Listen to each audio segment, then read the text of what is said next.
2 litre তেল, এখন এটা রেশনিং করে দিয়েছে বাইকের জন্য। এই 2 লিটার তেলের জন্য 8 ঘন্টা লাইনে ছিল এবং সে এসে আমাকে এই তথ্যটা দিল, অর্থাৎ তার যে কর্মঘণ্টাটা নষ্ট হলো, সারা দিন চলে গেছে 2 লিটার তেলের জন্য।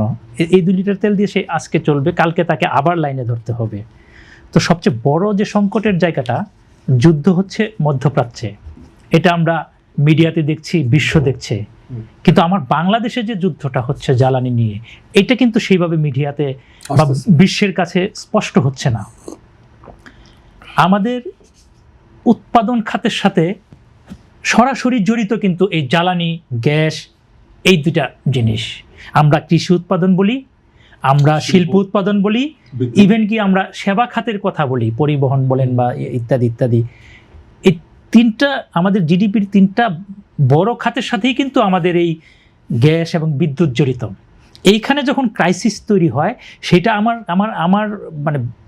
আমার জন্য সেটা সবচেয়ে বড় যুদ্ধ বলে আমি মনে করি। আমার অর্থনীতির জন্য, আমার উৎপাদনের জন্য সবচেয়ে বড় যুদ্ধ বলে মনে করি। এখন এই যুদ্ধটা আরও বড় হয়ে যায় যখন এই গ্যাস এবং বিদ্যুৎ জ্বালানি খাতটা কোনো একটা নিয়ন্ত্রণে থাকে, যেটা আমি মনে করি মাঠ পর্যায়ের সাংবাদিক হিসেবে। কী ধরনের নিয়ন্ত্রণ? আজকে আমার বাংলাদেশ স্বাধীন হয়ে গেছে 50 বছরেরও বেশি সময়। সেই শুরু থেকেই আমার গ্যাস এবং জ্বালানি সরকারের প্রতিষ্ঠানের হাতে কঠোর নিয়ন্ত্রণের মধ্যে রয়ে গেছে।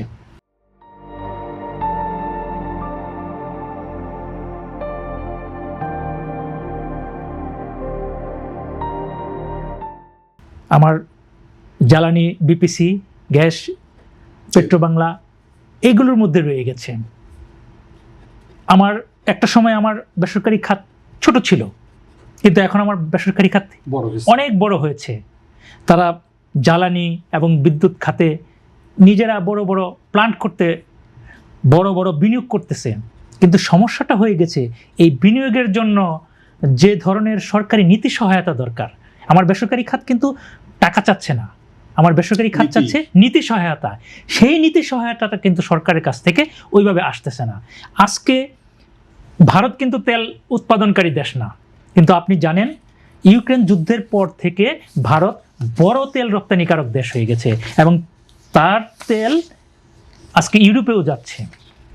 তাহলে আমার পার্শ্ববর্তী দেশ তেল রপ্তানি করে বিলিয়ন বিলিয়ন ডলার আয় করছে। কেন?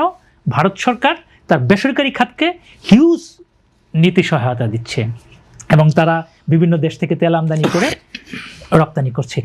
আমরা নিজেরাও এখন ভারতের কাছ থেকে, আপনি জানবেন যে 5,000 মেট্রিক টন তেল অলরেডি দেওয়ার জন্য একটা প্রক্রিয়া তৈরি হয়েছে এবং আমরা আরও তেল ওই যে নোমালীগড় থেকে যে পাইপের মাধ্যমে আমরা আনতে যাব। তো ভারত যদি তেল আমদানি, তেল উৎপাদনকারী দেশ, তো তেল উৎপাদনকারী দেশ না হয়ে তারা যদি তেল রপ্তানি করতে পারে, পার্শ্ববর্তী আমরা দেশ তেলের জন্য হাহাকার চলছে। সবচেয়ে বড় যে সংকটটা আমার তৈরি হবে সামনে, আমার তেল না পেলে আমার শিল্প উৎপাদন বন্ধ হয়ে যাবে। আমার সামনে বুড়ো মৌসুম, আমার এই বুড়ো মৌসুমটা হচ্ছে আমার খাদ্য উৎপাদনের 56% প্রায় এই বুড়ো মৌসুম থেকে আমি পাই। আমি আজকের যে বিভিন্ন জেলা থেকে সংবাদ পাচ্ছি, ডিজেলের জন্য কৃষক লাইন ধরছে, বিদ্যুৎ সেখানে পাওয়া যাচ্ছে না, তো ডিজেলের জন্য লাইন ধরছে। যদি ঠিকমতো ডিজেল না পায়, সেচ পাওয়া যাবে না, সেচ নির্ভর বুড়ো আবাদ। তাহলে কি হবে? আমার শিল্প উৎপাদন ধ্বংস হবে, আমার কৃষি উৎপাদন ধ্বংস হবে, আমরা কোথায় দাঁড়াবো? এইটা হয়ে গেছে সবচেয়ে বড় প্রশ্ন।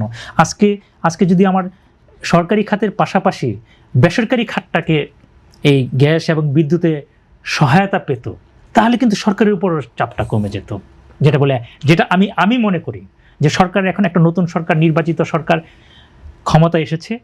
আমি মনে করি যে সরকারের এই ক্রাইসিস থেকে শিক্ষা নিয়ে এই গ্যাস এবং বিদ্যুতের বিষয়টা বেসরকারীকরণের দিকে আমার মনে হয় মনোযোগ দেওয়া উচিত এবং বেসরকারি যে সংস্থা বা প্রতিষ্ঠান বা কোম্পানি এগিয়ে আসতে চায়, তাদেরকে প্রয়োজনে প্রণোদনা দেওয়া উচিত। কেন প্রণোদনা দেওয়া উচিত? আমি মনে করি যে আপনি ভর্তুকি নিয়ে আলোচনা হচ্ছে, IMF স্পষ্ট বলে দিচ্ছে আপনার ভর্তুকি তুলে দিতে হবে। শুধু তাই না, আমরা 2026 সালে LDC থেকে উত্তরণ হবে আমাদের। তখন আমাদের কি হবে? আমাদের রপ্তানি যে প্রণোদনা সুবিধাগুলো, এগুলো আমাদের আস্তে আস্তে কাট অফ হবে, ভর্তুকি তো যাবেই। তো তখন আমাদের প্রতিযোগিতায় সক্ষমতা অর্জন করতে হবে।